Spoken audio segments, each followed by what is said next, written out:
حضور صلی اللہ علیہ وسلم سے قبل انبیاء کرام کے اندر ایک نبی گزرے ہیں،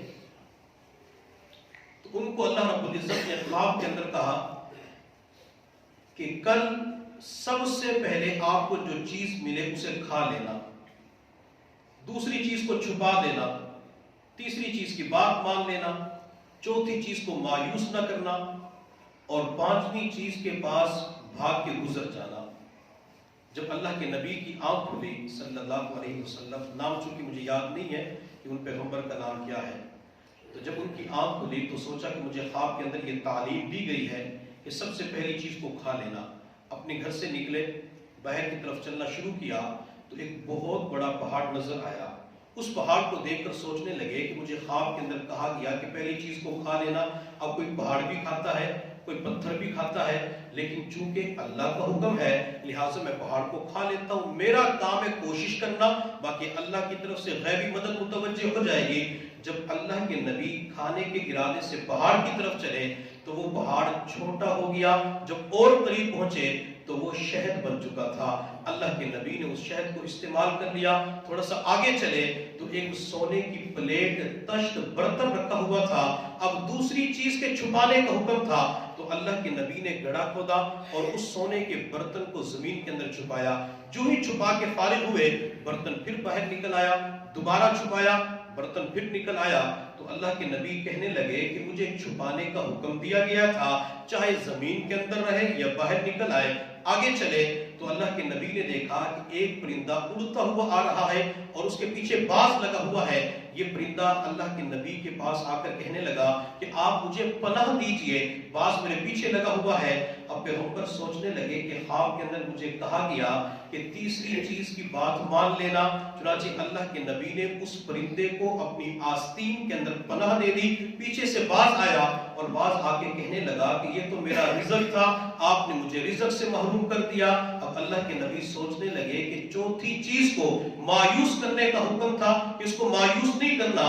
چنانچہ اللہ کے نبی نے اس پرندے کو تو باہر نہیں نکالا، چھری کے ساتھ اپنی ران کا گوشت کاٹ کر اس باز کے حوالے کر دیا تاکہ اسے مایوس نہ کروں، چونکہ اللہ نے حکم دیا تھا۔ جب آگے چلے تو آگے ایک مردار پڑا ہوا تھا تو وہاں سے بھاگنے کا حکم تھا، تو تیزی کے ساتھ وہاں سے گزر گئے۔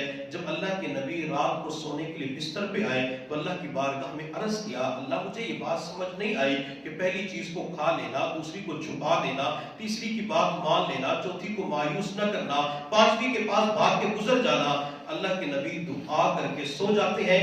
جس طرح اللہ نے خواب کے اندر کہا تھا کہ یہ کام کرنا ہے، ویسے اللہ نے خواب ہی کے اندر بتلا دیا کہ میں نے 5 چیزوں کا حکم کیوں دیا تھا، چونکہ انبیاء کا خواب وہی ہوتا ہے۔ انبیاء کو نظر آنے والی ہر چیز حق اور سچ ہوتی ہے، تو اللہ رب العزت نے خواب ہی کے اندر بتلایا کہ میرے بندے، پہلی چیز غصہ تھا۔ جب بندے کو غصہ آتا ہے تو اس وقت یہ پہاڑ کی طرح بندے کو نظر آتا ہے، اور جب بندہ غصے کو پی لیتا ہے تو یہ شہد کی طرح میٹھا بن جاتا ہے۔ اور دوسری چیز جس کے چھپانے کا حکم تھا وہ نیک اعمال ہے۔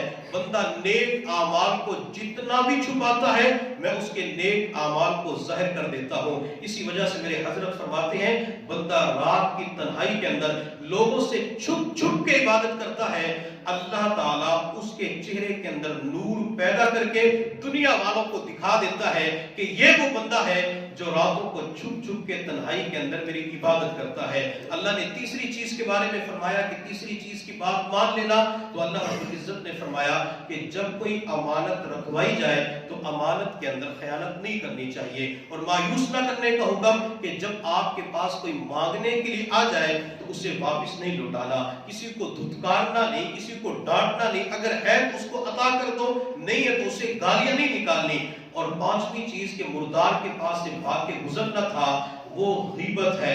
جب انسان کسی کی غیبت کرتا ہے تو اپنے مرے ہوئے بھائی کا گوشت کھا رہا ہوتا ہے۔ اب یہ 5 چیزیں تھی، ان 5 چیزوں کا حکم اللہ نے خواب کے اندر دیا، اور خواب ہی کے اندر بتلا دیا کہ میں نے آپ کو ان کا حکم کیوں دیا تھا۔ تو انبیاء کو نظر آنے والا خواب جو ہوتا ہے وہ اللہ کی جانب سے وحی ہوتی ہے، حق اور سچ خواب ہوتا ہے۔